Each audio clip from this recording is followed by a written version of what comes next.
Bismillahirrahmanirrahim. Alhamdulillahirabbil alamin.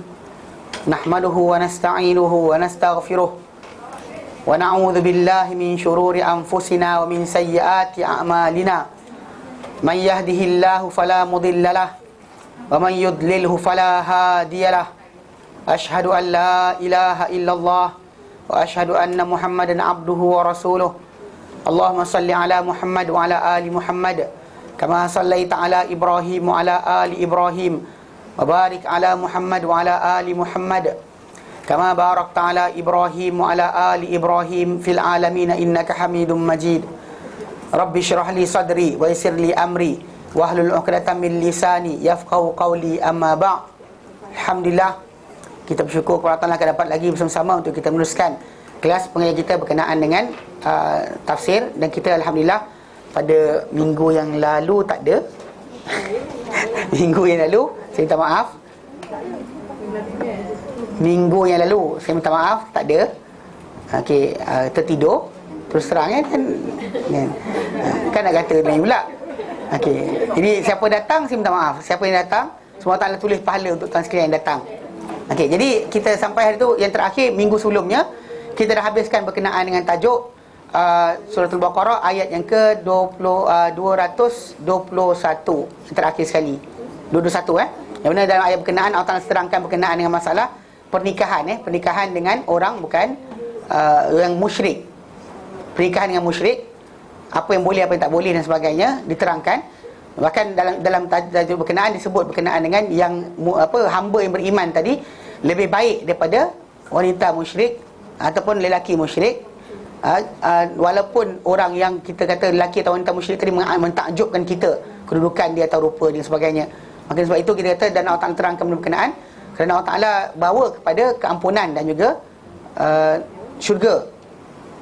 Tapi golongan berkenaan akan bawa kepada neraka dan juga kepada bahaya dan sebagainya. Bahkan secara asasnya kita kata di sinilah tajuk asal bila nak pilih isteri dan sebagainya. Memanglah macam Nabi kata dinikahi wanita tu kerana 4 perkara, kan? Tunkahi al-mar'atu li arba', kerana harta dia, kerana keturunan dia, kerana kecantikan dia, dan juga kerana agama dia. Nabi kata fazfar widzatad din taribat syadak.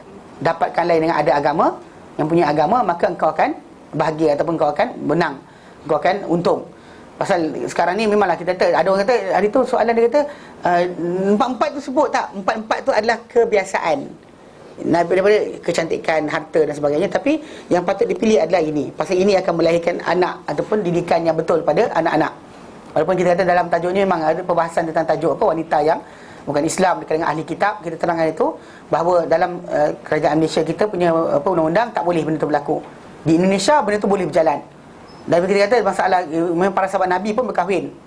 Dibenarkan benda berkenaan berdasar pada surah Maidah ayat ke-5, yang wanita-wanita yang muhsanat, yang menjaga akhlak, kepribadian dan sebagainya, muhsanat. Bukan wanita asal je ahli kitab kejar, jangan. Kan pasal itu yang dibenarkan disebut oleh Umar bila mana ditanya kepada beliau oleh Huzaifah, kan, bila Umar tak benarkan. Lepas tu Huzaifah kata, kau kata haram ke? Dia kata tak, tapi aku bimbang takut diorang terambil ataupun sibuk akan kejar wanita-wanita yang bukannya berakhlak baik. Itu yang dikatakan oleh Umar dalam kata-kata beliau hari itu. Jadi secara tak langsung kita dah bincangkan, alhamdulillah. Dan ini kita masuk pada ayat yang ke seterusnya, itu ayat 222 dan 223. Baik. A'udzu billahi minasy syaithanir rajim. Wa yas'alunaka 'anil mahid. Qul huwa adan fa'tazilun nisaa fil mahid. ولا تقربوهن حتى يطهرن فإذا تطهرن فأتوهن من حيث أمركم الله إن الله يحب التوابين ويحب المتطهرين نساؤكم حرث لكم فأتوا حرثكم أنى شئتم وقدموا لأنفسكم wattaqullaha wa'lamu annakum mulaquh wa basyiril mu'minin. Baik. Telah meriwayatkan Imam Ahmad daripada Anas bin Malik bahawa orang-orang Yahudi dahulu apabila haid seorang wanita dari kalangan mereka, mereka tidak akan makan dengan wanita berkenaan dan tidak akan kumpulkan, benarkan berhimpun wanita berkenaan dalam rumah-rumah. Mereka letak kat luar. So dia bila wanita datang haid, diorang letak kat luar rumah, tak ajak makan sekali. Macam tu sekali lah keadaan layanan mereka. Lalu telah bertanya para sahabat Nabi SAW kepada Nabi, maka Allah Ta'ala turunkan ayat ini, yas'alunaka 'anil mahid. Mereka bertanya kepada Wahai Muhammad mengenai mahid, mengenai haid. Qul, katakan Muhammad, huwa adzan, dia adalah kesakitan atau kotoran. Fa'tazilun nisaa fil mahid, maka jauhilah wanita tadi dalam mahid, dalam keadaan apa? Dalam keadaan haid. Wala taqrabuhunna hatta yatahurn, jangan kamu dekati mereka sehinggalah mereka bersih. Fa idza tatahharna, bila mereka telah bersihkan diri mereka, sehingga habis habis ayat berkenaan. Jadi maka berturun ayat berkenaan. Faqala Rasulullah, maka sabda Rasulullah SAW, isna'u kulla syai'in illa nikah. Isna'u kulla syai'in illa nikah, buatlah semua benda, okay, kecuali nikah. Mana benda yang lain tak ada masalah. Duduk, tidur, pegang tangan dan sebagainya, pegang, jalanlah, tak ada masalah. Kecuali apa? Persetubuhan. That's the only thing yang tak dibenarkan oleh Islam bagi wanita yang haid untuk suami dia buat apa-apa. Dalam urusan yang lain tak ada masalah. Kan nak masak tak ada masalah. Tak ada macam ish, kau tengah haid ni. Saya tahu betul ke tidak. Orang Jawa kalau yang buat tapai, siapa nak buat tapai kat sini, angkat tangan.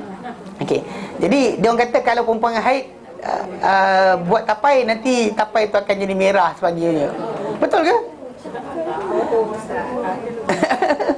Setahu saya jumpa lah ada orang pakar buat tapai, dia kata tak ada pun sebenarnya. Kan? Benda tu macam jangan bercakap. Sebab kadang-kadang dia contamination sebenarnya. Bila orang tu bercakap kan, helio dia jatuh dan tu pasal dia letak ragi tu. Berat kan, kita pulut dan sebagainya dia buat tu, dia kena jangan ada contamination lah. Contamination berlaku, dia masalah. Benda tu akan apa, akan masam lah, akan sekian berdasar pada apa yang tambahan tadi. Tu sebab kenapa diam. Kalau cara lain, tutuplah mulut pakai mask. Memang tak adalah rosak benda berkenaan. Bukan berkenaan dengan tajuk ada asal dia macam relate. Macam apa, spiritually kan. Spiritually dia kaitan macam kalau tapai tu dibawa oleh orang sekian jadi sekian, tak ada. Okey. Itu garut je panggil. Baik, jadi kita kata benda berkenaan tidak timbul tajuk.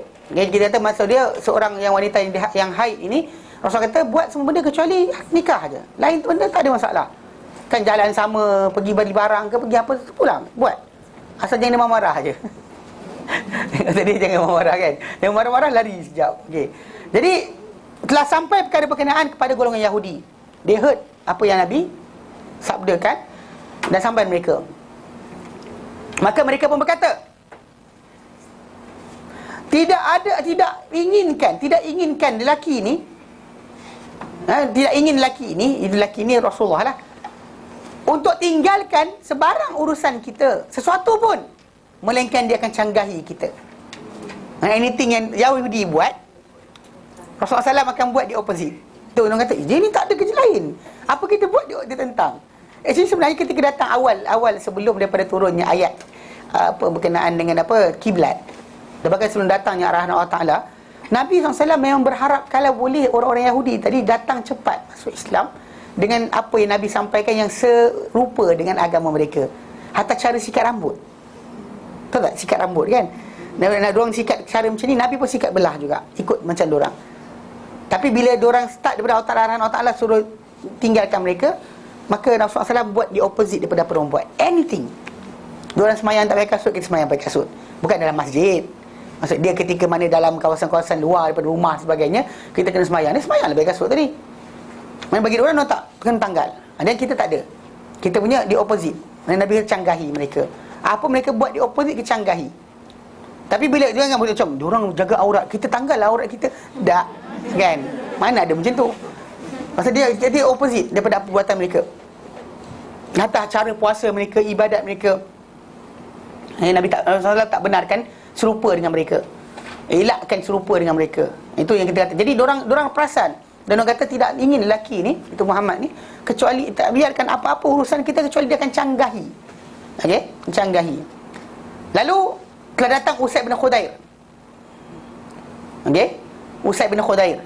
Ustaz Mukhtar tahu kisah dia kan, berkenaan dia ni yang baca surah Al-Baqarah, malaikat turun kebun dia. Ni Ustaz Mukhtar dan Abbad ibn Bishr. Lalu mereka berdua berkata, wahai Rasulullah,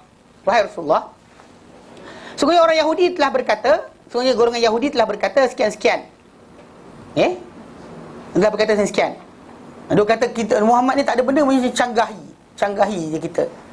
Jadi dia kata afala nujabi'un, kami boleh bersubuhi tak isteri? Mana di opposite, Yahudi pun tinggal, kita pun dia orang tinggal kat sini bukan setakat tu, letak luar rumah straight. Jadi kalau dia kata dia orang tak setubuhi, kita kena setubuhi ke? Maksud kita buat hubungan dengan isteri juga ke? Untuk canggahi mereka? Ini pasal sahabat dia tanya. Maksud dia langgar je. Lalu ketika itu berubahlah wajah Rasulullah SAW. Jadi kami menyangka bahawa Nabi dah nak kena dah. Dua orang tadi yang bertanya soalan tadi nak kena dengan Nabi SAW. Sampai Nabi punya muka berubah. Lalu mereka berdua keluar.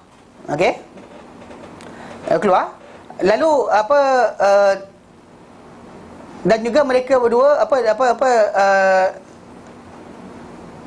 mereka keluar, kemudian mereka hantar hadiah daripada Laban kepada Rasulullah SAW. Lalu Nabi pun panggil mereka. Lalu dapat bila Rasulullah SAW diorang keluar, lepas tu dapat hadiah. Rasulullah dapat hadiah. Lepas mereka keluar je hadiah sampai. Ada Laban, ada susu. Lalu Rasulullah SAW panggil mereka berdua. So datang lalu bagi tuangkan untuk mereka susu dan sebagainya supaya mereka minum. Lalu mereka pun tahu bahawa baginda tak marah mereka. Kata-kata tadi kan muka Nabi berubah, dia bukan maksud dia marah terus macam menyampah tu muka, tak. Nabi SAW panggil orang balik. Walaupun mereka bertanya soalan yang agak pelik. Itu maksud dia kita canggahi. Kan Yahudi kata macam tu, kecanggah semualah. Maksud dia kalau diorang kan Nabi kata buat semua benda kecuali persetubuhan. Jadi boleh tak kita bila orang cakap macam ni kita buat terus? Dia kata setubuh juga isteri kita dalam keadaan haid. Nabi kata Nabi berubah muka sampai orang semua dah ingat Nabi marah mereka, tapi akhirnya bukan marah, tapi Nabi tak boleh ni pasal Nabi sebut, dan Nabi kata buat semua benda kecuali jima. Persetubuhan lain benda kena tak ada mengapa, tapi persetubuhan tinggalkan. So maksudnya bukanlah bila kita kata kita mencanggahi Yahudi tadi sampai peringkat benda yang haram pun kita langgar. Nak canggahi Yahudi kita langgar. Jadi benda yang halal pun jadi haram pun tak boleh juga. Kan contoh macam sampai zaman kita sekarang ni pelik. Macam contoh macam masalah menyaga atau makan kan. Jadi macam orang ni ada kaitan dengan Yahudi. Betul-betul buang komputer, Intel tu cakap Yahudi. Jenuh ustaz nak cek prosesor lain. Tunggu orang lain tak jumpa prosesor. Tak boleh lah. Jadi dia kena bezakan masalah muamalah. Pasal muamalah harian Nabi penyaga dan juga beli belah dengan Yahudi ni. Bahkan ada dalam hadis Nabi SAW dan hadis Bukhari. Datang Aisyah radhiyallahu anha nyatakan, dia kata mati Rasul wadiruhu dalam keadaan baju besi baginda marhun tergadai. Inda Yahudi, di sisi orang Yahudi, fi syairin, kerana tepung barli, kana yastalifuhu minhu, yang Nabi dahulu pinjam dari Yahudi berkenaan. Nabi pinjam tepung, ambil tepung tapi tak bayar duit lagi. Maka Nabi tinggalkan baju besi sebagai cagaran. Kemudian Nabi mati sebelum baju besi tadi ditebus balik. Maksud dia benda tu muamalah harian berlaku. Beli belah ni berlaku. Bukan macam boikot sekian, tak. Mudarat tu boikot lah. Yang rokok tu boikot lah. Bukan sekat Yahudi. Kalau yang buat tu Muslim, Pak Haji pun boikot. Faham tak? It's not supposed to be happening because of nama Yahudi semata-mata. Tak. Benda yang manfaat dan sebagainya, jual beli, pakailah, ambil lah. Tak timbul tajuk berkenaan Islam kata kena tinggalkan. Tak. Pasal kita kata benda ni canggahi mereka, bertentangan dengan mereka, bukan pada benda yang memang Allah Ta'ala halal-halal. Kan Allah Ta'ala halalkan lah. Kalau Allah Ta'ala haramkan lah. Bukan maksud dia semua opposite. Tajuk dia kita kata asal Yahudi je. Kan, tak nak tengok, tak nak pandang pun. Tak, relax lah. Kan, cuba belajar berkenaan dengan tajuk ni. Pasal Rasulullah SAW dan para sahabat Nabi orang ketika zaman berkenaan, benda ni berjalan. Benda kehidupan berjual beli ni berjalan. Musuh pemusuhan mereka pada Rasulullah semua tahu. Everybody knows about that. Tak ada siapa tak tahu. Tapi dalam masa yang sama, jual beli. Kalau macam Yahudi nak beli, jangan jual barang. Tak, kan? Jual beli, jual lah. Kan barang dia elok, Intel punya prosesor. Nak buka syarikat kat sini, buka biarlah. Dia buka kat China, habis kena kopi. Dia buka kat Malaysia lama dah. Kan, tak ada kena tak curi. Buka kat China kena curi apa dia punya teknologi. Habis kau. Kan. Jadi kadang-kadang kita konsep ni kena faham sekarang ni dalam Islam. Jadi pasal sahabat Nabi tadi dua orang tadi datang, dia kata dah diorang cakap macam tu, kita canggahi terus. Kita buat betul-betul macam diorang kata. Mana boleh tak kami setubuhi isteri kami dalam keadaan haid? Nabi tu yang Nabi berbuah muka pasal ada limitation dan masalah kita canggahi mereka. Pasal ada benda mereka buat masih lagi menepati kehendak Allah Ta'ala. Kebetulan selari dengan Islam.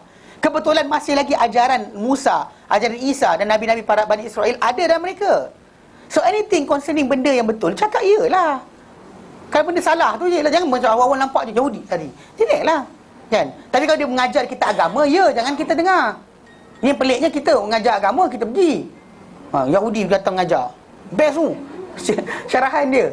Dah kalau tu pergi ke Oxford dan sebagainya, bukan ni Muslim mengajar. Tolong sikit. Tapi kita macam dengar je, sujud kat kaki straight. Lulusan Oxford. Oh ya, terror tu kan. Ini masalah lah. Kena define kat situ. Apa benda berkenaan agama dia orang tak boleh ajar kita. Berkenaan benda lain tak ada masalah. Pakailah, gunalah. So Nabi SAW bila berkenaan tajuk ni, walaupun kita kata dalam perbuatan kita tadi mencanggahi dia orang, tapi kita ada hukum yang direct daripada Allah Ta'ala. Dalam persetubuhan, dalam masalah perbuatan mereka menjauhi isteri langsung. Bila datang haid, duduk luar, duduk kat bilik maid dan sebagainya. Jangan datang sini kan, jangan makan masakan, jangan sekian. Itu tak ada. Tapi dalam masalah kehidupan dia persetubuhan saya tak dibenarkan. Daripada sahabat Nabi tadi katanya tu, Nabi berubah muka. Sebab nak bagi tahu bahawa tak boleh macam tu kan. Maksud dia kecanggahi mereka, tapi pada batasan yang Allah Ta'ala benarkan. Macam kita kata macam dalam Islam ada al-wara' wal-bara'. Kita bincangkan dalam tafsir surah Al-Mumtahanah. Memang kita kata kita musuhi golongan yang tidak menyembah Allah Ta'ala, tapi pada batasannya. Faham tak? Bukan jumpa orang sepak, nampak tayar kita, Hindu ke? Tikam. Tak boleh, haram. Itu bukan ajaran Islam. Maksud dia, kita walak dan barak tadi, Islam ekstrim. Saya ekstrim. Ekstrim Islam tu masalah akidah. Kita kata mak kita, bapak kita mati pun kita akan tukar agama. Ini dibuat oleh para sahabat Nabi. Contoh macam Musa bin Umair. Dia kata pada mak dia, kalau mak ada 100 nyawa, mak dia kata mak dia mogok lapar, so tukar agama balik. Dia kata kalau mak ada 100 nyawa, mak keluar satu-satu depan mata saya takkan tukar agama. Tu tinggalkan agama, saya takkan tukar. Kan ekstrim tu. Tapi ekstrim tadi bukan dalam bentuk yang macam kita bayangkan, macam kan pergi bunuh suka hati, tikam tayar, kan nampak rumah dia orang tu baling tahi. Tak ada. No such thing. Tak ada, Islam tak pernah ajar macam tu. Mana kita musuhi mereka pada benda tajuk akidah. Takkan bersama dengan akidah. Dalam lain, contoh macam dia sakit, tolong. Kan dia sakit, tolong. Jatuh motor ke apa, angkatkan. Jangan tak padang muka. Jangan sekali-kali. Ini tak dibenarkan dalam Islam. Pasal selagi mana mereka tak tunjukkan permusuhan pada kita, dan kita layan mereka sebagai seorang manusia. Kalau anjing kita bagi minum, dapat pahala, takkanlah manusia yang kafir tak dapat pahala pula. Kan, ni pelik pula ada orang tu macam, ini kafir. Apa hal? Kan, anjing yang kalau masuk rumah tadi, masuk rumah malaikat tak masuk. Tadi duduk rumah, malaikat tak masuk, tapi kita bagi minum dapat pahala. Takkanlah yang seorang bukan Islam, yang tak ada larangan dia masuk rumah pun, tiba-tiba tak boleh. Tak boleh lah yang tu. Jadi bila kita mencanggahi orang kafir tadi, limitation dalam masalah halal haram tadi terlekat. Bukan canggahi mereka ikut akal kita. Asal pantang je macam, diorang pakai macam ni, kita pakai macam ni. Tak, bukan macam tu. Kan, canggahi mereka pada batasan agama. Apa yang dibenarkan oleh Islam, apa yang dihalalkan oleh Ta'ala, apa yang diharamkan oleh Ta'ala. Bukan kita haramkan yang halal, halalkan yang haram untuk canggahi mereka. Tak boleh. Untuk canggahi orang kafir, kita yang haram tu kita halalkan, yang haram kita halalkan, yang halal kita haramkan. Halal kita haramkan. Tak boleh lah. Nah, itu masalah dia, kita kata. Tapi bab kahwin tak nak buat. Canggahi Yahudi, orang-orang Kristian kan, dia kata kahwin satu je. Kenapa tak kata kita menyokong poligami? Kan bagus.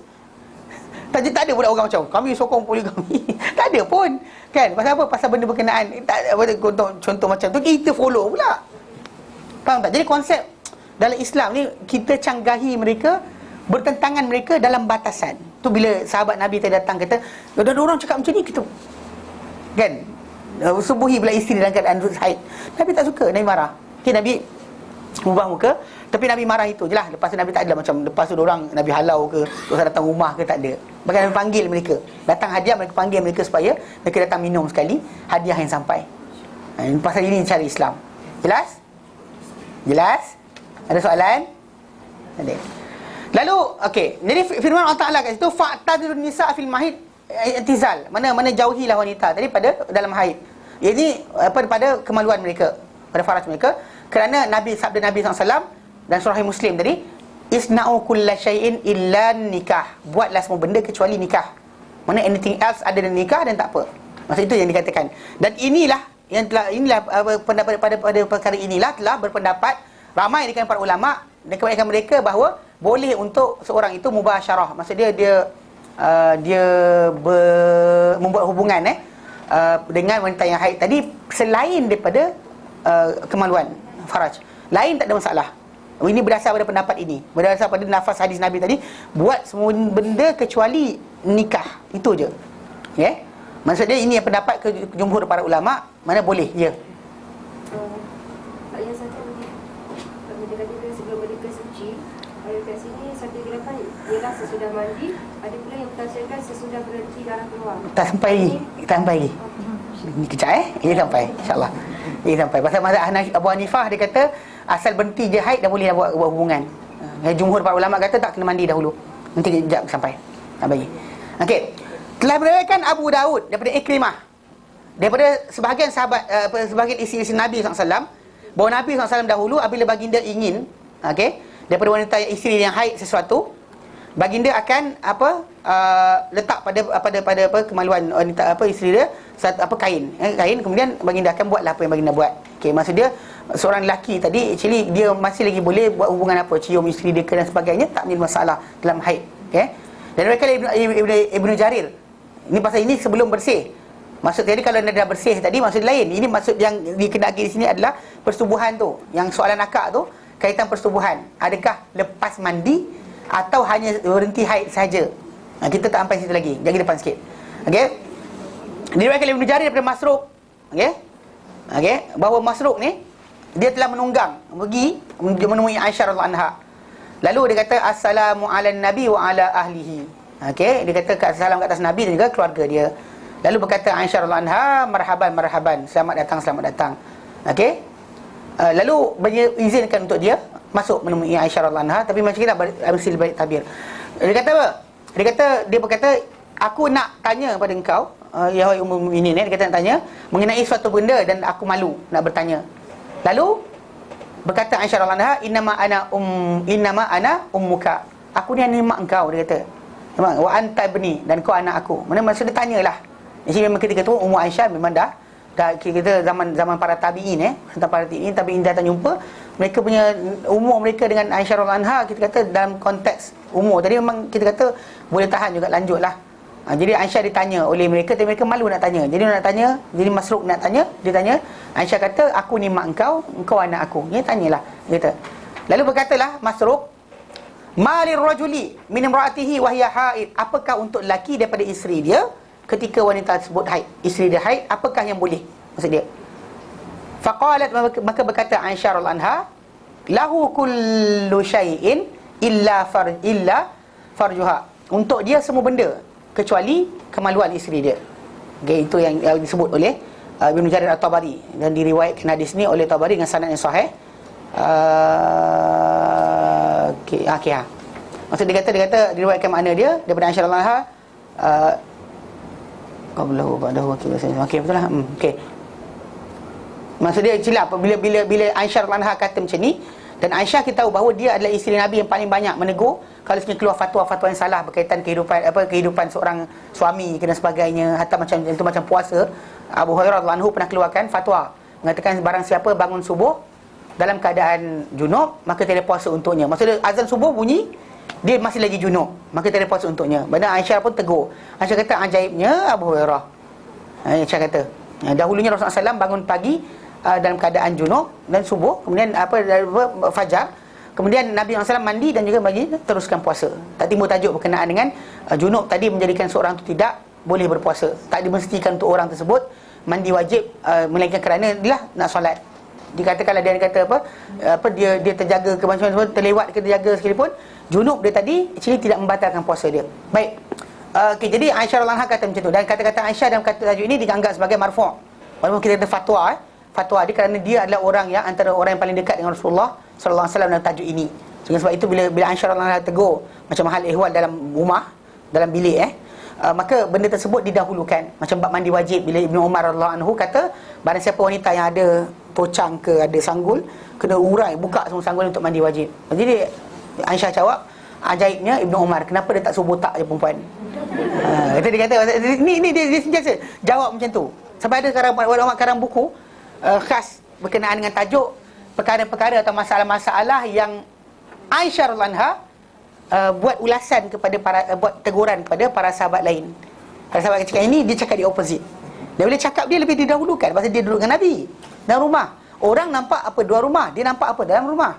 So everything concerning akhlak Nabi, cara mandi Nabi dan sebagainya, didahulukan kata-kata dia ke atas kata-kata sahabat yang lain. Tapi kalau dia dalam musafir, didahulukan orang lain ke atas dia. Atau dia sendiri telah mengakui benda berkenaan bila orang tanya pada dia berkenaan dengan tajuk sapu di atas khuf. Macam mana kadar hari, kan? Hari untuk orang sapu khuf. Pasal pakai khuf tak payah basuh kaki ketika wuduk. Kalau wuduk batal, lak sapu je. Tanya kadar, dia kata tanya Ali. Tanya pada Ali pasal dia banyak bermusafir dengan Rasulullah SAW. Jadi lafaz tu menunjukkan dia clarify. Benda dia tak tahu, dia suruh tanya orang lain. Kalau ada pun benda dalam rumah dan sebagainya, maka dia punya kata-kata dahulukan ke atas yang lain. Okay? Dan kenapa dia? Pasal Nabi paling banyak berada dekat rumah dia. Bahkan pernah datang isi Nabi SAW, hantar Fatimah binti Muhammad, anak Nabi sendiri, untuk datang bertanya, minta kepada Nabi keadilan bagi isi Nabi SAW yang lain. Lepas tu bila Fatimah datang, Nabi kata dengan dia, engkau sayang tak wanita? Engkau sayang tak apa yang aku sayang? Dia kata, ya, ni aku sayang wanita ni. Jadi Fatimah balik macam tu je. Isi Nabi lain kata, apa hasil? Tak boleh. Tak boleh. So datang Fatimah binti Zainab binti Jahsh. Mana lepas Fatimah gagal, lepas Nabi dia kata macam tu, dia kata aku tak boleh cakap apa dah. Zainab binti Jahsh pergi. Dia jumpa itu dan dia akhirnya dia berlakulah dialog antara mereka. Itu tajuk lain insya-Allah. Tapi asas dia memang Aisyah radhiyallahu anha di antara wanita yang paling banyak Nabi habiskan waktu ketika mana di Madinah dahulu. Dengan sebab itu kita kata dia punya kata-kata dalam bilik dan sebagainya para ulama anggap sebagai marfu'. Walaupun dia kata macam dalam soalan ni dia terus kata je untuk lelaki semua benda kecuali satu benda. Jadi maksud dia kata-kata dia tadi kena dengan pengertian berkenaan. Dan ini kata-kata atau pendapat Ibnu Abbas, Mujahid dan Hasan Al-Basri serta Ikrimah. Okay? Berkata Ibnu Katsir, halal untuk lelaki berkenaan berbaring baring dengan wanita isteri dia, makan bersama tanpa khilaf, tanpa percanggahan. Untuk benda lain tanpa percanggahan. Berkata Aisyah radhiyallahu anha, dahulunya Nabi Rasulullah SAW menyuruh aku untuk membasuh kepala dia dalam keadaan aku haid. Okay? Dan dia berdiri pada arah tingkap bilik aku dan keadaan aku haid. Dia pernah dia ciri pernah sekali tu Nabi ulur kepala daripada Nabi kat dalam masjid, Aisyah dalam rumah. Nabi ulur kepala, Aisyah basuh kepala dia. Mula tu ada jeda di situ basuh kepala dia. Jadi maksudnya Nabi SAW tak ada masalah pun untuk Nabi Aisyah basuh kepala dia keadaan haid. Dan juga wayattaqiu fi hijri, dan Nabi bersandar pada ribaanku dalam keadaan aku haid, lalu dia bagi dia baca Quran. Maka Imam Bukhari rahimahullah mengambil daripada hukum ini, maksudnya kalau tandas dinding, duduk tepi tu baca Quran tak ada masalah. Sebab wanita haid kan keluar darah tadi najis. Tapi dalam keadaan dalam sana, luar ni tak ada masalah. Baca Quran, bacalah Quran. Tadi mau tajuk. Jadi itu di Imam Bukhari punya fiqh. Dia baca dari situ. Maksudnya kalau orang tu dalam tandas kan, pintu lepas tu luar tandas ni kan, dia baca Quran kat sini, tak ada masalah. Maka tak ada menghinakan. Pasal Nabi baring di atas riba Aisyah radhiyallahu anha, kemudian Nabi baca Quran di atas riba beliau. Okey, maksudnya dia benda tak ada masalah. Mana Nabi buat semua benda. Okey. Dan daripada hadis yang sahih, dahulunya Aisyah kata, kuntu ata'arraqul arqa wa ana haid. Okey. Jadi aku dulu pernah minum air dalam keadaan aku ni haid. Lalu aku beri Nabi SAW bekas berkenaan, kemudian baginda letak mulut baginda pada kawasan bekas mulutku. Yang aku letak padanya mulut aku. Lalu baginda akan minum minuman berkenaan dan aku akan minum balik. Dan dia letak pada mulut dia semua sekali. Mana kalau gigit makan ke, gigit makanan ke, Nabi akan gigit kat situ juga. Kalau ni kata air, bekas air minum, Nabi akan minum tempat yang sama. Tak menjadi masalah, tak ada jijik kat situ. Kan, ialah kalau orang kita Malaysia ni, tak tahulah orang Melayu kita, Wallahualam, kan mula time bercinta tu, time syaitan dengan sebanyak, kan beri kursi straw. Kan lepas dah halal, dah kahwin, you pakai straw you sendiri, air you sesama. You jangan pakai straw air. Itu masalah juga tu. Kan semua nak asyik-asyik. Dulu beria sangat nak kongsi air. Tak tahulah, bukan sini tempat lain. Okay. Tak serius. serius kan, benda tu salah kan. Time kahwin tu lah yang betul sangat. Kongsilah. Tu saya beli 2 pinggan, satu pinggan je kongsi. Apa salahnya? Kan, bukan lauk air you kan. Dulu kan dia tengok apa, laki tu makan okey je. Sekarang ni kan nak kongsi pun takut. Kan? You basuh tangan tadi pakai Dettol tak? Apa hal kan? Dan jumpa tak pernah tanya pun kan. You gosok gigi pakai tak? Apa Listerine kan. Pakai Listerine tak? Pakai Dettol tak? Dettol bukan Dettol mana tahu nak wangi sangat mulut Dettol kan, antiseptik habis kau kan. Tak salah lah. Actually memang kita tahu. Dan Nabi tunjukkan perkara berkenaan, Aisyah radhiyallahu anha nyatakan, dan bahkan menjadi khabaran pada orang lain, menunjukkan bahawa ketika wanita tu haid tidak menjadi masalah apa saja. Air liur dia tak najis semua sekali. Halal, tidak ada benda. Itu pendapat yang pertama yang mengatakan semua benda kita tahu. Dan berpendapat satu kumpulan yang lain, okey, yang halal untuk dia ni, untuk dibuat hubungan dengan isteri dia hanyalah pada apa selain daripada apa yang selain daripada bawah kain. Mana bawah dia pinggang tak boleh. Kan ikut daripada pendapat pertama tadi, kemaluan saja tak boleh.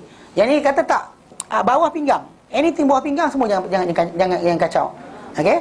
Sebagaimana sabit dalam Sahihain, dalam Bukhari Muslim, daripada Maimunah bintil Harith Al-Hilaliyah. Okey, beliau berkata, dahulunya Nabi SAW, bila baginda ingin untuk membuat hubungan dengan isteri dia, seorang wanita dari isteri dia, baginda akan merintahkan isteri berkenaan untuk pakai kain. Mana pakai kain tutup sampai bawah daripada pinggang, dengan keadaan wanita tersebut haid. Dan ini lafaz Bukhari. Okey? Dan daripada mereka berdua, Bukhari Muslim juga, daripada Aisyah, lafaz yang sama. Dan ini adalah hadis yang apa yang serupa daripadanya, yang menjadi hujah pada siapa-siapa yang berpendapat bahawa yang dihalalkan untuk orang berkenaan daripada isteri dia ketika haid adalah apa di atas pusat saja. Mana atas pusat, ke atas. Bawah ada pusat tak boleh kacau. Ini pendapat yang kedua. Dan dia adalah satu pendapat daripada pendapat mazhab Syafi'i. Mazhab Syafi'i ada 2 pendapat. The first one, the second one isteri juga pendapat beliau, yang dirojehkan oleh kebanyakan ulama-ulama Iraq. Mana pengikut Imam Syafi'i yang di Iraq banyak menguatkan pendapat ini. Maksud dia, apa yang batas kain tak apa, apa yang bawah daripada pusat tak boleh. Okey? Apa atas pusat tak mengapa, bawah pusat tak boleh.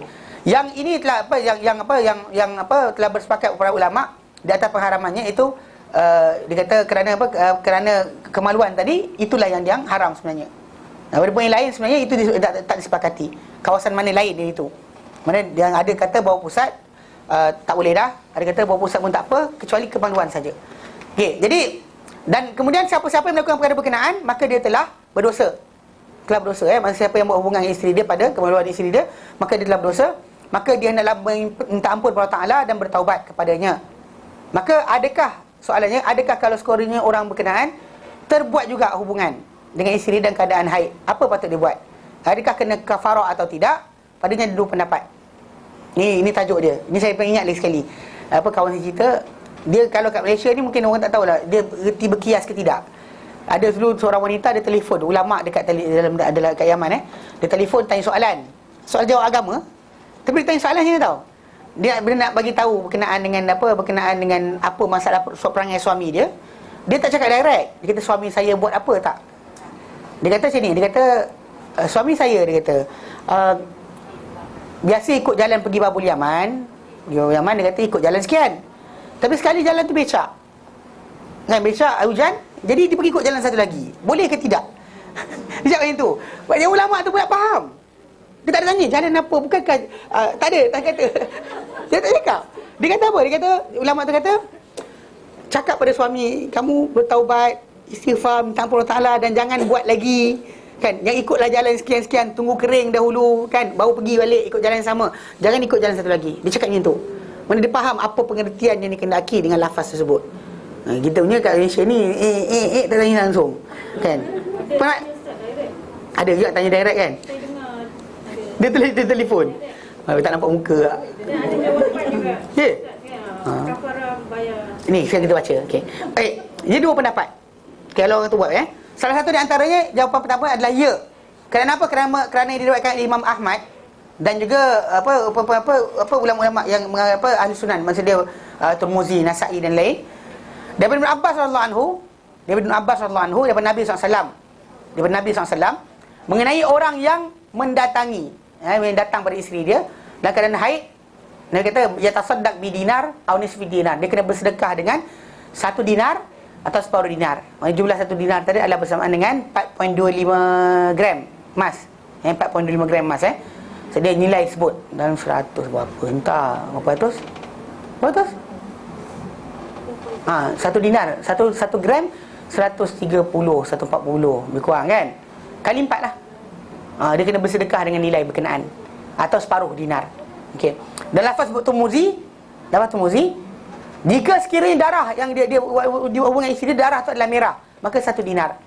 Jika darah berkenaan adalah kuning, maksudnya yang keluar daripada kemaluan isteri adalah kuning, maka separuh dinar. Maksudnya mungkin dia hujung-hujung haid. Kalau awal haid maka merah, maka dengan sebab itu dia kena bayar 1 dinar. Okey. Dan juga lafaz Imam Ahmad juga daripada Ibn Abbas radhiyallahu anhu, bahawa Rasulullah SAW telah menjadikan pada wanita yang haid tadi yang ditimpa, yang disetubuhi oleh suami dia, mana 1 dinar. Okey. Jika 1 dinar, jika sekiranya dia ni telah darah tu telah hilang, dia telah hilang tapi tak mandi lagi. Okey.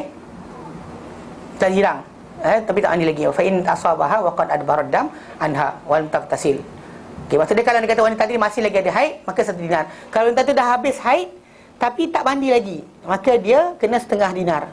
Ni yang kita tentang tajuk yang akak tanya tadi. Okey, itu pendapat pertama. Okey, itu kena bayar denda. Pendapat kedua, itu mazhab jadid, mazhab baru bagi Imam Syafi'i rahimahullah. Imam Syafi'i 2 mazhab. Mazhab di sini, ketika dia berada di Iraq, satu pendapat, dia main qaul qadim. Dia pindah ke Mesir, qaul jadid. Qaul jadid. Maksudnya banyak orang ambil qaul jadid, apa yang baru daripada kata-kata Imam Syafi'i rahimahullah.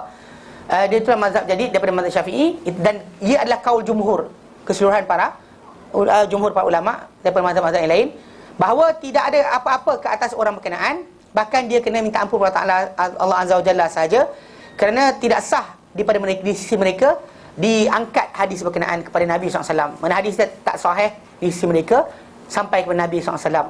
Dan sebab itu kaul jadid Imam Syafi'i tak ada kena denda.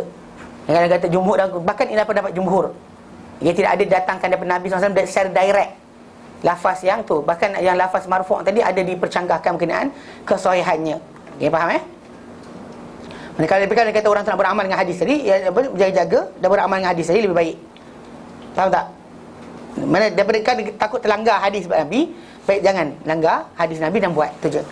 Walaupun kita kata pasal timbulnya para ulama yang kata tak kena tadi, pasal dia kata hadis itu tidak sahih. Tapi kalau hadis itu sahih ataupun hasan, maka beramal lebih baik daripada kita tinggalkan, hanya berpegang dengan pendapat imam-imam berkenaan tanpa kita tengok hadis tersebut. Memang kita kata imam tadi dia lebih alim dari kita, tapi dia juga bukan nabi.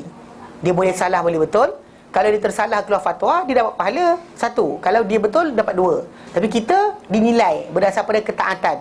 Kita ikut imam tadi kerana seronok ke, atau kerana memang kita nak follow arahan Nabi. Itu beza, kena jaga. Banyak orang kadang dia boleh bab berkenaan fatwa ni, dia tengok macam ni nampak sedap ni, dia ambil yang tu. Dia ambil yang nampak sedap, bukan berkenaan yang paling betul. Bahkan kita kata macam imam-imam tadi tu, bila mereka keluarkan fatwa mereka tadi disokong oleh pendapat beberapa orang para sahabat Nabi. Dan para sahabat Nabi pun pecah dan tajuk ni, ada kata A, ada kata B. Jadi mereka pilih salah satu, dan kita pilih satu tak masalah. Tapi bila ada dalil hadis Nabi yang pada zaman mereka tak dapat diklarify kesahihan dia, kita follow lah mereka sekali itu. Tapi bila ada je hadis Nabi yang dah clarify, dapat dipastikan kekuatan sanad dan sebagainya, maka kita sebaiknya beramal dengan hadis yang telah yang menyokong perbuatan satu pendapat lebih baik daripada yang tak ada hadis. Faham Okey. Maka inilah dalam mazhab Ahmad, pasal dia kata hadis dhaif ni lebih baik daripada pendapat seseorang. Faham tak? Hadis yang dhaif lebih baik daripada pendapat seseorang. Ini yang timbul kenapa cara hukum dalam berdalil tadi tu tak sama. Dalam mazhab Syafi'i dia kata kalau ada sahabat Nabi ada sahih, dia amal. Kalau tak, dalam yang lain tu dia kata kalau hadis dhaif tadi didahulukan ke atas pendapat akal. Logik kan, logik tak ada dalil, tak ada lah. Tapi diorang kata kalau ada hadis dhaif, dahulukan hadis dhaif tadi. Tu kenapa mereka pegang, kata kena. Okey. Jadi dia kata dan sahihnya di sisi keseluruhan ahli hadis dan pendapat yang kedua ni adalah yang sahih di sisi kebaikan daripada imam-imam hadis. Maka firman Allah Ta'ala sebab tu, wala taqrabuhunna hatta yatahurn, maka jangan kamu dekati mereka sehingga mereka bersih. Tafsir dia adalah jauhilah wanita tadi dalam haid, itu dari jauhi dia larangan daripada mendekati mereka dengan bersetubuh, okay, selama mereka ada haid. Dan mafhum dia adalah halal apabila haid itu berhenti. Maksud dia kalau dia kata kita relatekan tajuk tadi masalah wanita tidak mandi ke belum, kalau tak mandi lagi, adakah maksud dia dia kena mandi dahulu baru bersubuhan? Okey, kasi sebut fa idza tatahharna, bila mereka bersuci, fa'tuhunna min haitsu amarakumullah, datangilah mereka daripada mana diperintahkan kepada kamu oleh Allah Ta'ala. Ini adalah galakan dan petunjuk kepada buat hubungan dengan mereka ni setelah mereka mandi. Pasal faida tatahharna, pasal tatahhara dengan yatahur lain. Yatahur mereka menjadi suci. Tatahhara bersuci.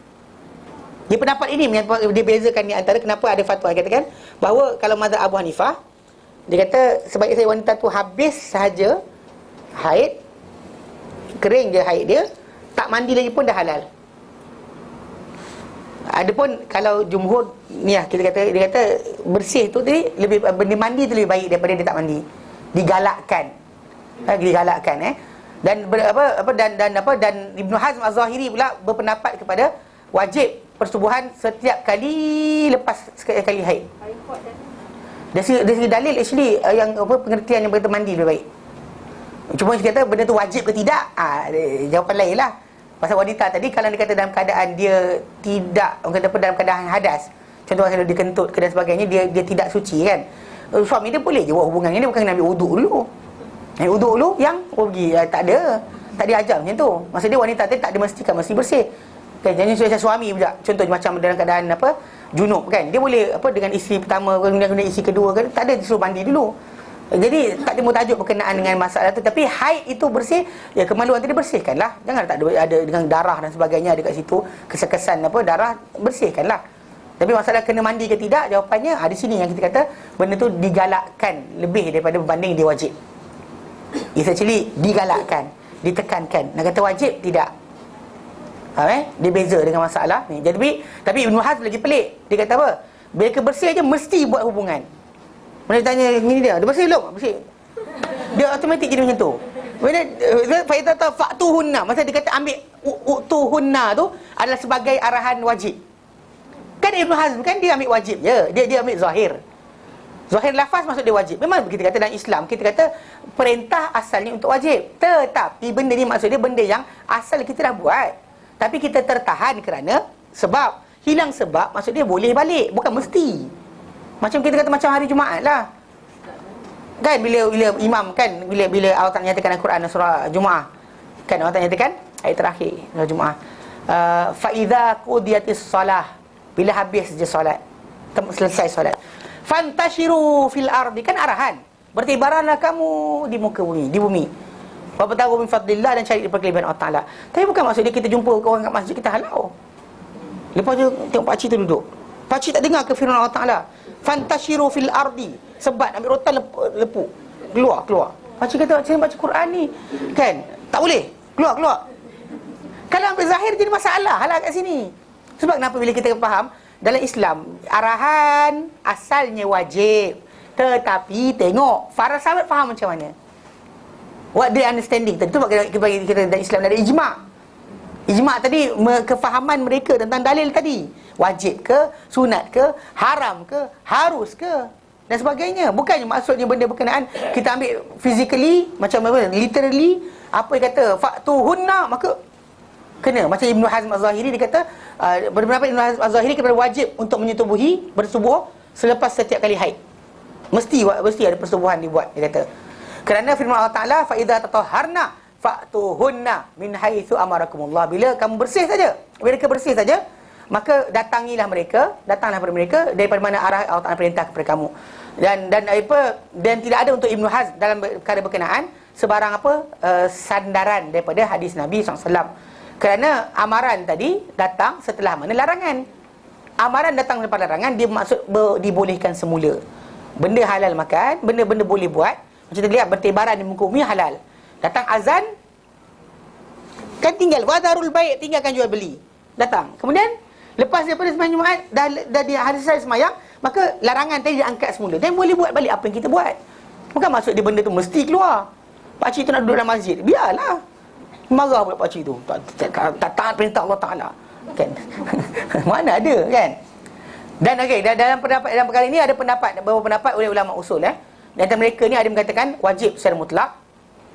Dan mereka itu adalah orang yang dan mereka itu perlukan kepada menjawab Ibn Hazm. Dan mereka ni adalah kata ni untuk harus saja. Kata-kata Allah Ta'ala perintah Allah harus. Mana yang benda haram jadi harus balik. Dan mereka jadikan larangan tadi yang mula-mula tadi mengalihkan dia daripada wajib.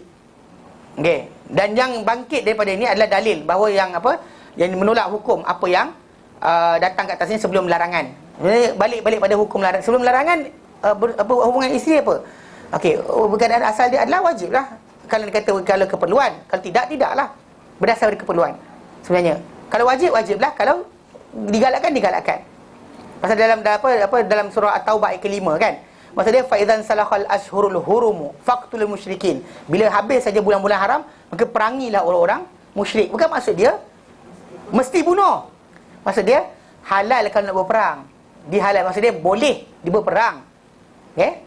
Ataupun bila dalam surah Al-Maidah ayat kedua, wa idza halaltum fastaudu, bila kamu telah selesai daripada tahallul, maka burulah. Maka bukan maksud dia kena buru. Siapkan pakcik ni kena kejar rimau tengah-tengah padang pasir. Masalah juga tu. Kan lepas ihram ni kan, lepas dah tawaf dan sebagainya, dah tahallul. Okey, pakcik-pakcik sekalian, ni tawaf baru, style apa, umrah baru. InsyaAllah kejap lagi kita akan keluar pergi ke tanah halal. Dan kita akan buat listik satu-satu, kita buru ya. Pakcik-pakcik ni kata, saya datang ni nak buat ibadat. Yelah, Allah Ta'ala kata, idza halaltum fastaudu. Tapi bukan macam tu, kan? Pasal benda tu asal tak boleh. Asal dibolehkan, tapi diharamkan sementara, kemudian dibolehkan balik. Ikut hukum lah. Kalau sunat, sunat lah. Kalau wajib, wajib lah. Tengok apa hukum asal sebelum dia. Okey? Jadi dan juga dalam surah Al-Jumu'ah ayat ke-10, fa idza qudiyatis shalah fantashiru fil ard. Bila kamu selesai solat, maka bertebaranlah di muka bumi. Itu maksud dia. Jadi bila Allah kata fa'tuhunna, datangilah mereka, bukan maksud dia mesti. Sepatutnya bukan mesti, maksud dia kalau sebelum tu apa? Before that dia belum tadi. Okey, kadang-kadang wajib. Pasal lama dia tak datang tak jumpa isteri dia. Katakan dia musafir 3 bulan. Tapi isteri dia kemudian lama tak jumpa. Maka dia kena jadi wajib lah. Kalau kata baru sebelum daripada 7 hari sebelum tu dia dah buat hubungan dan sebagainya, maka dia jadi mubah lah, bukanlah menjadi wajib. Kena pula kan pakcik tu umur 70 tahun dan sebagainya. Bini pun 60 tahun. Ada hit lagi kan macam ni. Jangan kita kata macam pakcik kena makan Viagra, kena mana ada macam tu. Dia kena faham tau idea of wajib tadi. Pasal orang salah faham bila dia kata bila Allah Ta'ala perintah aja mesti wajib. Tak, tengok keadaan. Apa hukum asal dia? Macam tadi perangi orang musyrik tadi. Kalau kata wajib ke peperangan mereka, bulan haram kena berhenti. Lepas bulan haram sambung balik. Maksudnya dibolehkan balik benda yang asalnya tak adalah disekat. Macam dengan masalah berperang, memburu selepas daripada ihram. Ihram dah selesai, tahallul, maka nak buru balik, burulah. Tapi luar tanah haram. Pergilah buru, tak ada masalah. Dalam ihram tak boleh. Okey? Dan bila selesai sembahyang Jumaat, ketika sembahyang Jumaat berlangsung, jangan ada jual beli. Cuma perempuan seronok jual beli. Lepaklah kejap. Tapi dia kata ustaz, time ni tak ada lelaki. Ya, faham. Tapi masalahnya kalau boleh tinggalkan langsung. Tapi perempuan tak wajib sembahyang Jumaat. Ya. Allah Ta'ala arahkan, tinggal-tinggallah. Kan? Buatlah benda lain yang faedah. Kena pula gaya menjual tadi bangla yang tak boleh sembahyang Jumaat. Lagi best. Kan actually itu kenapa kita kata elakkan sama sekali. Kan ada orang tu tinggalkan bini dia pergi luar, dia menjaga kan dekat masjid, depan masjid menjaga, lepas tu bini tu menjagalah. Azan Jumaat ada bunyi dah. Bini tu duduk jual lagi dengan budak-budak sekian-sekian. Lepas tu ada berada datang beli air sebagainya. Kan ada berada isap okok time tengah imam khutbah pun ada. Duduk diam isap okok gitu kan. Memang kita kata tak kena, lepas tu dia kena dengar khutbah. Ada main SMS lagi kat luar tu. Jadi macam tu je akak tadi, jangan terlibat lah. Paling-paling kurang syubhah. Nak kata halal pun berat. Tapi time Jumaat dah seronok jual beli kan, laki tak ada pergi Kamda. Dia pergi Kamda ke pergi Gulatis ke Jekyll kan. Time tu lah seronok beli kan. Laki tak ada. Kan sama je ramai orang, tak ada masalah pun. Tapi pelik elakkan.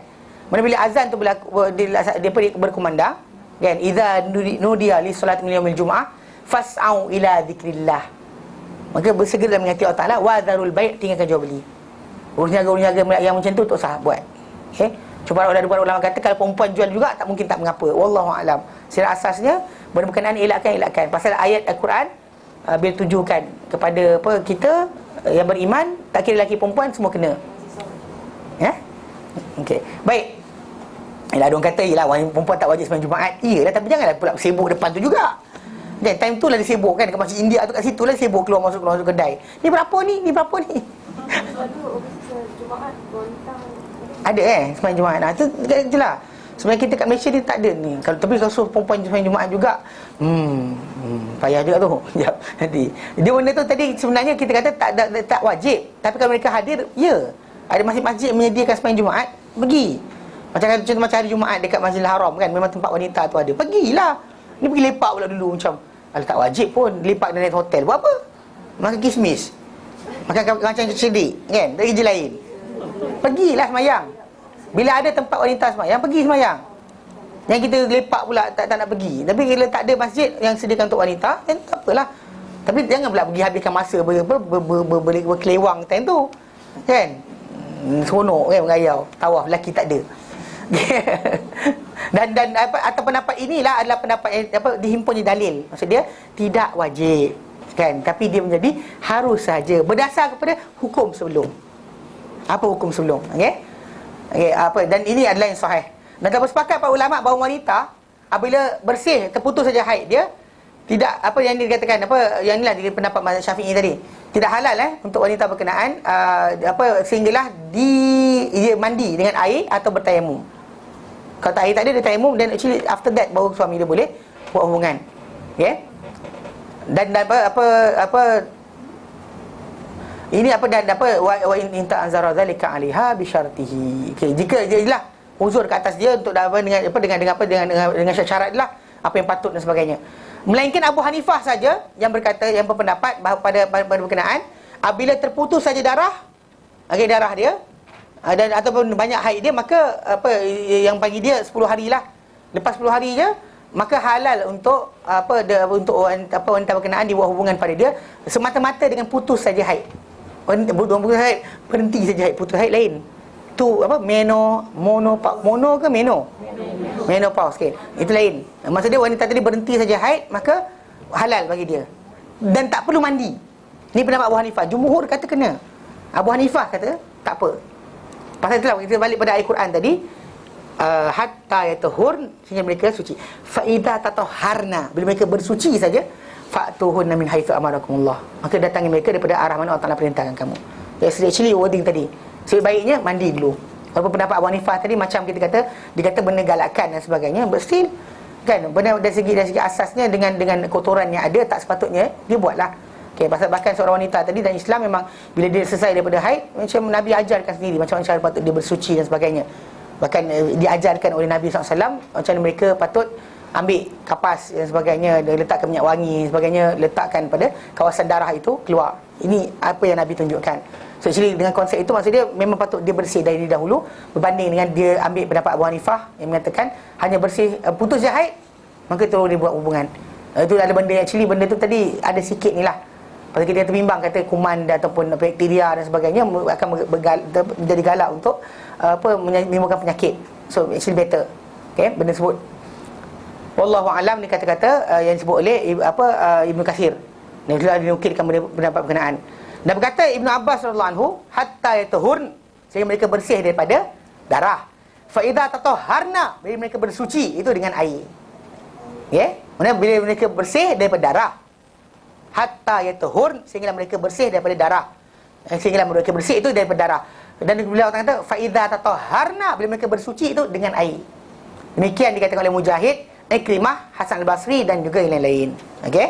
Itu pendapat yang menyatakan tentang tajuk sebut. Dan bila sebut kenaan min haitsu amarakumullah, daripada arah mana Allah perintahkan kamu, berkata Ibnu Abbas radhiyallahu anhu dan Mujahid, Mujahid bin Jabr dan lain, dia kata yakni al-farj daripada itu kemaluan. Itu yang di mana Allah Taala perintahkan kamu, mana Allah Taala beri kamu secara tabi'i, itu tempat dia. Dan di sini ada petunjuk pada waktu berkenaan, pada waktu berkenaan ke atas haramnya persetubuhan pada dubur. Yang tak boleh langsung. Pasal itu yang Allah Ta'ala perintahkan. Yang Allah perintahkan adalah situ. Kerana dan haid tadi menyekat orang berkenaan pada kemaluan. Maka dengan sebab itu kita kata halal pun pada kemaluan, bukannya halal pada tempat lain. Okey, sebenarnya data dalam yang akan diterangkan apa perakuan tersebut dalam ayat berikutnya. Ayat akan terangkan. Dan berkata Abu Razin dan Ikrimah dan Dhahak dan lain daripada mereka, fa'tuhunna min haitsu amarakumullah. Datangilah mereka daripada mana Allah perintah kamu, itu dalam keadaan apa? Dalam keadaan suci, tidak haid. Itu yang Allah perintahkan kamu. Tahu maksud dia? Bersih daripada kotoran-kotoran. Daripada kotoran-kotoran dan juga penyakit dan sebagainya. Okey. Dan dia adalah apa yang dilarang daripadanya, itu datang pada orang yang haid ataupun apa yang au fi ghairi mati, ataupun pada dia datang ketika haid tak boleh, datang daripada tempat yang salah pun tak boleh. Itu yang dia terangkan dalam ayat berkenaan. Ini diterangkan oleh Allah SWT. Maka itulah batasan dia. Maksud dia, apa yang halal itu halal, apa yang haram itu haram. Tak boleh kita kata tukarkan benda berkenaan daripada bentuk yang lain. Maksud dia Allah Ta'ala halalkan itu, itulah saja Allah Ta'ala halalkan. Jangan keluarkan kalau. Barangkali kalau agaknya, mana tahu, dan sekian. Sama kita sekarang ni ada pelik kan. Supaya apa, perintah apa, bukan perintah, orang sibuk tentang kahwin sesama jenis. Kan, benda tadi kotor. Tidak ada dalam Islam, dalam tabi'i manusia pun salah. Bahkan di Perancis, diorang buat tunjuk perasaan tentang pada tersebut. Di Sweden dan sebagainya, di Eropah. So apa? Kalau benda tu berterusan, diorang nak beranak macam mana? Nak ambil anak orang yang beranak dengan tabi'i, kena bela dekat diorang. Nak ada anak, tapi tahu cara tidak mendatangkan anak. Lepas tu buat macam tu, kenapa? Contoh macam orang yang nak makan nasi, tapi pergi rebus pasir. Macam mana nak dapat makan nasi? Tunggu, nak masak nasi kita ni kan? Kau rebus apa soalan? Rebus pasir tunggu nasi, memang tak boleh lah. Apa tanam lalang tunggu padi je. Lepas tu kahwin perempuan dengan perempuan, nak beranak macam mana? Jantan dengan jantan, nak beranak macam mana soalan? Ini masalah timbul. Dekat sini masalah timbul. Jadi dengan sebab itu bahkan di Eropah diorang tak nak benda ni. Diorang sendiri buat. Kita di sini sibuk nak debat lagi. Debat nak buat apa? Haram kan terus. Benda tu bukan tabi'i. Memang tidak datang dengan tabi'i kehidupan asal manusia ni. Lelaki dengan wanita, bukan lelaki dengan lelaki, bukan wanita dengan wanita. Walaupun kita ada kebebasan memilih, tak ada kebebasan. Dan ini kita tugasan kerajaan sebagai ketua keluarga. Nah, mereka katakan ini satu family kan, ketua keluarga. Dan ketua keluarga dia kan sekatlah benda tak betul. Macam rumah kita kan, anak kita tak tidur, tak nak pergi belajar, tak nak sekolah. Kita buat apa? Bagi kebebasan. Bagi kebebasan ke? Bebas, suka hati kamu nak buat apa? Mana ada? Itu tugas, itu yang kata, bila jadi bapa, bila jadi bapa, jadi ibu, tanggungjawab berjalan. Kalau dia kata orang tu jadi pemerintah, macam tu tak? Tanggungjawab berjalan. Pasal benda ni akan merosakkan sistem keluargaan. Anak tak cukup nanti. Nah, macam kita kata negara-negara yang buat sistem tak nak bagi anak ramai, akhirnya menyesal. Lepas tempoh berapa tahun, tak cukup anak. Macam Singapura dan sebagainya. Sekarang dia kelang kabut. Terpaksa ambil orang luar untuk jadi tenaga kerja. Sebagian rakyat dia sendiri sekarang ni marah. Kenapa? Kerana terpaksa ambil orang luar. Sebab tak ada tenaga kerja. Tenaga kerja tak ada, pasal tak ada orang nak buat kerja berkenaan. Pasal dah orang tak cukup. Yang ada dekat dalam, kerja kat luar. Yang dekat dalam tak cukup. Tentang naik daripada punya MRT tu kan, memang banyak. Tengok dalam tu percentage orang, toleh kiri kanan, orang tua semua. Budak muda adalah dalam, kalau kita kata pandang tu kan, 30% je. Pandang-pandang boleh kira orang muda apa ramai. Lain semuanya pakcik tua. Serius. Jadi benda tu kita kata gagal. Itu kalau dia kata mereka tak menggalakkan sistem perkahwinan, tak menggalakkan berkenaan anak ramai, memang kita kata hancurlah. Ini pula kita dalam itu buat penyakit lagi. Kahwin lelaki perempuan, lagi tak beranak. Tambah tak beranak lah pula. So konsep dia kena jaga bab ni. Jangan sebab itu kita kata dalam masalah hubungan manusia ni, actually kalau daripada suami isteri, datangi wanita yang haid tak boleh, datang dengan cara yang salah pun tak boleh. Pasal matlamat asal tak jadikan ia adalah untuk syarat pertama untuk ialah kepuasan keinginan manusia tersebut, tapi dia juga adalah jalan untuk menambah zuriat. So jadi dengan sebab itu kita kata benda berkenaan itu cara Allah perintahkan, itulah cara kita buat. Bukan kita buat cara lain. Okey. Baik. Dia kata kat sini Allah tak nyatakan, nisaukum harthul lakum. Isteri-isteri kamu adalah ladang-ladang kamu. Okey. Berkata Ibn Abbas, harth maudhi'ul walad. hars maksud dia adalah tempat lahirkan anak, tempat lahir anak. Pasal kalau kita tanam benih dekat tanah, dia tumbuh pokok dan besar dan berbuah dan sebagainya. Maksud dia macam tu kat wanita itu adalah tempat meletakkan melahirkan anak. Fa'tu harsakum anna syi'tum, maka datangilah ladang kamu macam mana saja kamu kehendaki. Ai kaifa syi'tum, muqbilatan atau mudbiratan. Okey, maksud dia dari depan atau dari belakang, daripada tempat yang satu. Macam sabit dalam hadis Nabi SAW, diriwayatkan Imam Bukhari daripada Jabir bin Abdullah. Beliau berkata, dahulunya golongan orang Yahudi berkata, apabila seorang tu menyetubuhi isteri dia daripada belakang, tapi pada kemaluan, tapi daripada arah belakang, maka datang anak tadi juling. Ini pendapat kan, dia pelik-pelik, dia kata macam ni. Pasal sebenarnya juling mata ataupun kulit tak elok ke dan sebagainya, perut buncit dan sebagainya, genetik. Firstly genetik. Maksud orang ni kadang-kadang makan tak pernah gemuk. Ada orang makan sikit gemuk gila dan sebagainya kan. Benda tadi berkaitan genetik. Juling tak juling mata tadi, sumbing tak sumbing mulut. Kenapa sumbing mulut? Sebab mak dia dulu minum cawan sumbing. Tak ada kan? Macam mana anak takkan putih dengan minum soya, macam itulah takkan bertukar rupa anak kita dengan hanya minum bekas sumbing sebagainya. Tak elok memanglah, takut luka bibir. Tapi untuk kata benda tu kalau minum nanti anak sumbing juga, tak ada masalah. Kadang Islam tak ada macam tu. Macam tu tak masalah bila kata persetubuhan tadi dibuat dalam keadaan contoh macam kedudukan gaya orang tersebut menyebut isteri dia tadi menyebabkan juling atau tidak tadi, tak ada. Tapi orang Yahudi dia ada fahaman macam tu. Fahaman macam tu. Macam ada orang lah dia kata kalau sekian-sekian jadi macam ni. Ada macam buku Tajul Muluk. Pernah dengar? Tak ada dengar? Permata hilang, permata negara. saya silap sebut. Saya kata dah sebut apa tentang program permata negara tu, saya sebut permata yang hilang. Okey, cerita dia okey.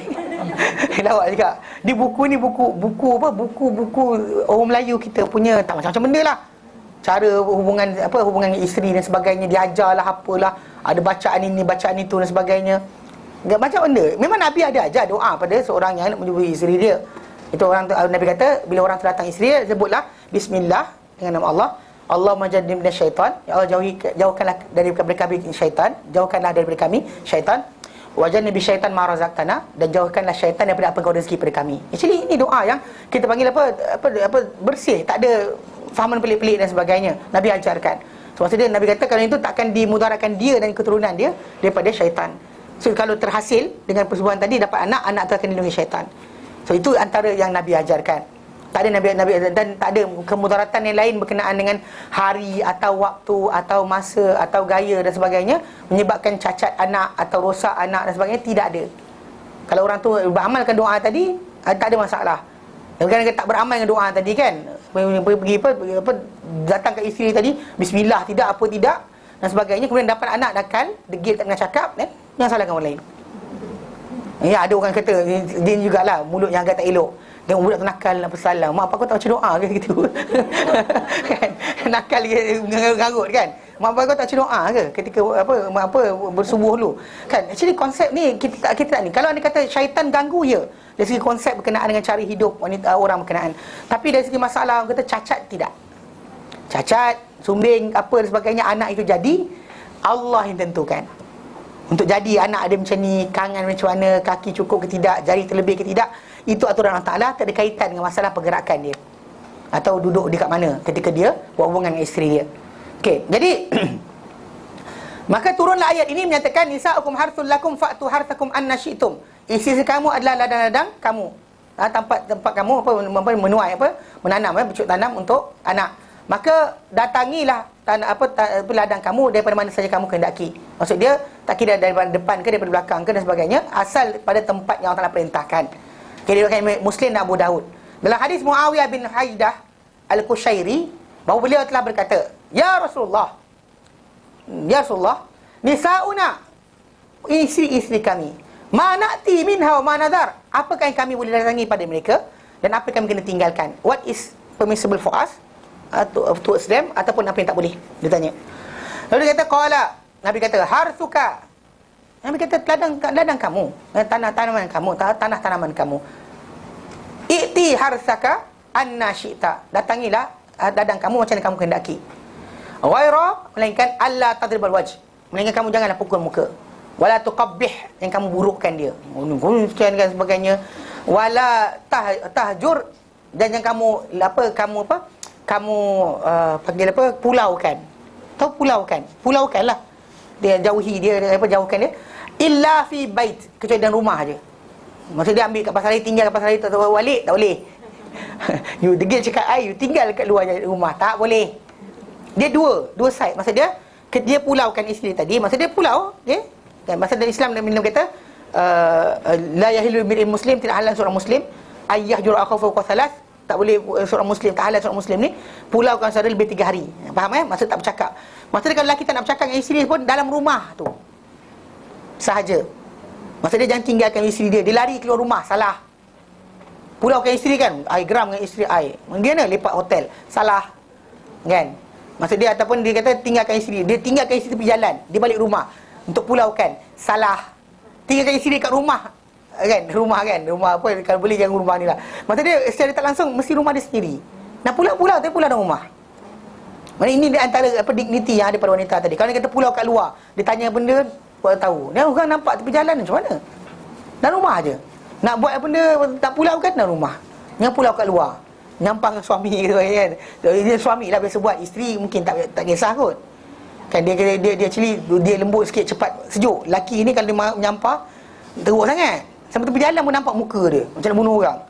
Kan? Macam tak boleh, benda berkenaan, tak dibenarkan.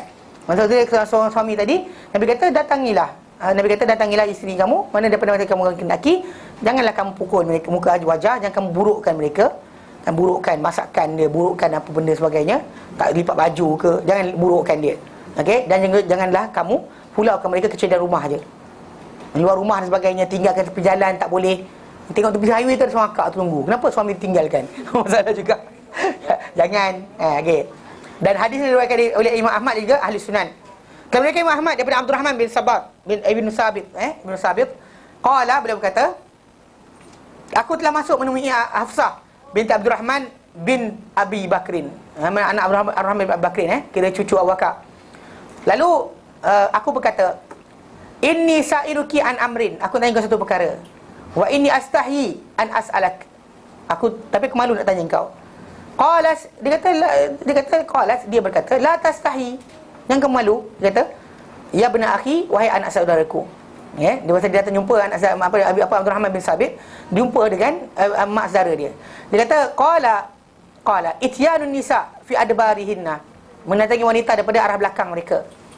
Okey, macam ni, apa hukum dia? Dia kata qalat haddatsatni Ummu Salamah annal ansar, menceritakan kepadaku Ummu Salamah, orang-orang Ansar dahulu, mereka dahulu yuhibbuna nisa, yujabbuna nisa, mereka maksud dia datang wanita daripada arah belakang, maksud dia mereka buat hubungan dengan isteri dia, tapi dia duduk belakang, isteri duduk depan.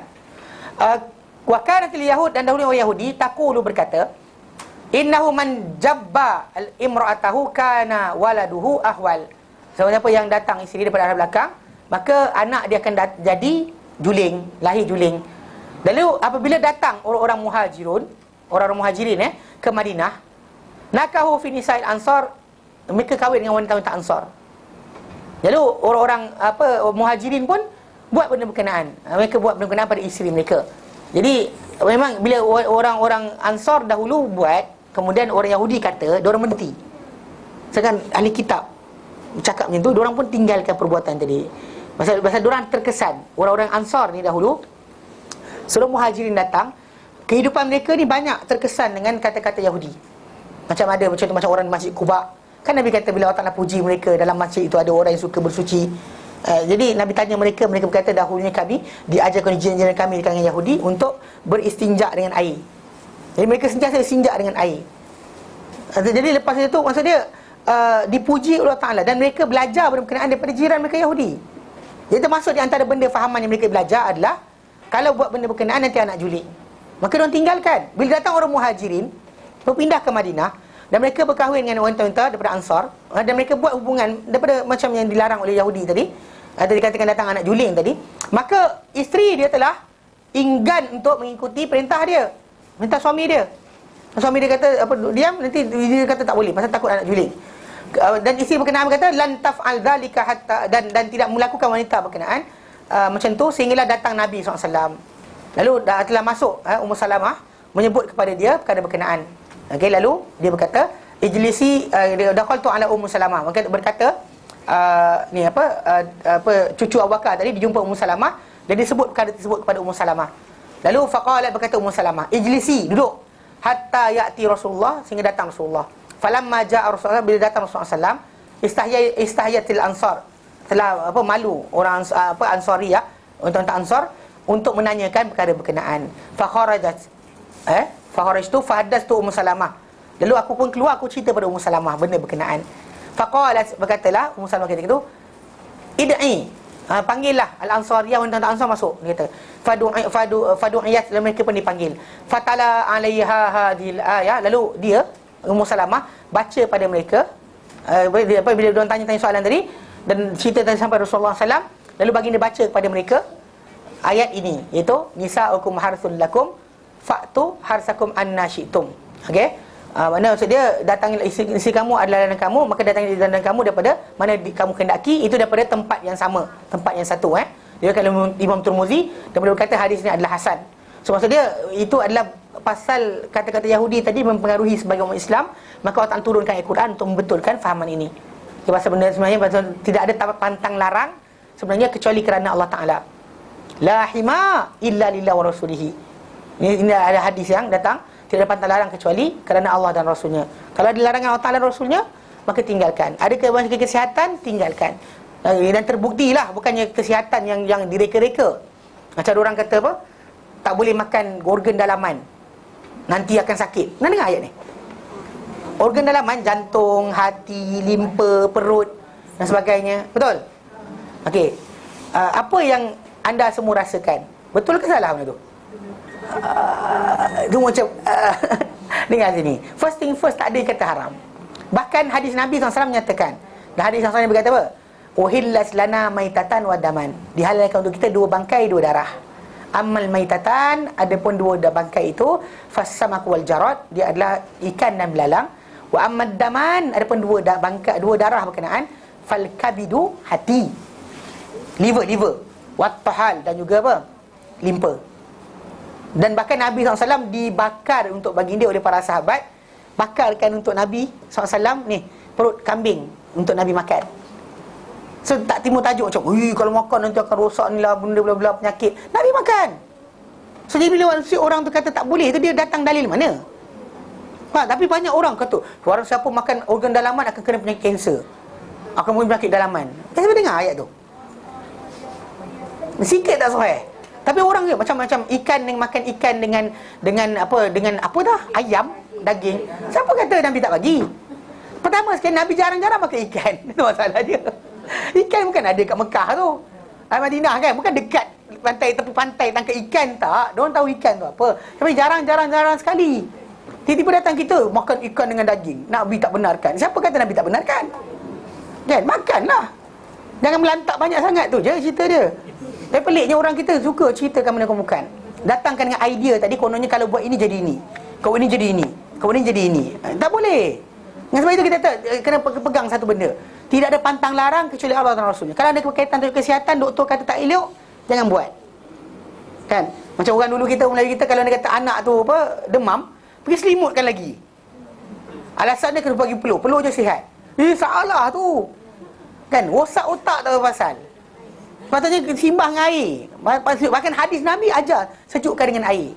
Tapi orang kita tak belajar pasal tu, tak belajar hadis. Dan sekali pergi gunakan selimutkan lagi. Supaya apa? Supaya berpeluh badan, supaya sihat badan. Mana ada? Bahkan bahaya otak dia. Bila suhu badan lebih tinggi daripada kadar sepatutnya, kena kepada otak, suhu badan lebih tinggi, rosak otak dia. Tu budak tu kena cacat, kena demam panas sebagainya, cacat, jadi lumpuh, jadi sewel, jadi gila, jadi sebagainya. Sebab kesalahan orang kita tak faham kena perubatan. Faham? Ini benda salah. Baik. Okey, jadi apa hadis berkenaan Jadi baik, kita berhenti kat situ, nanti kita sambung kemudian. Jadi nak cerita benda ni tak sensitif pun, kan? Kalau dulu saya ingat ketika sekolah agama dulu, bila ustaz cerita benda ni, yang budak perempuan kata ustaz ni gatal. Masalah betul. Tapi pasal budak sekolah kan, dia tak kahwin lagi, jadi timbul tajuk benda tersebut. Sebenarnya tidak. Benda ni bukan masalah. Masalah suka-suka bincang. Islam tak bincang, kita bincang. Allah Ta'ala bersuruh kita bincang, kita bincang. Okey, baik. Kita berhenti kat sini. Wallahu a'lam. Wassallallahu ala sayyidina Muhammad. Wassalamu ala alamin. Assalamualaikum warahmatullahi wabarakatuh.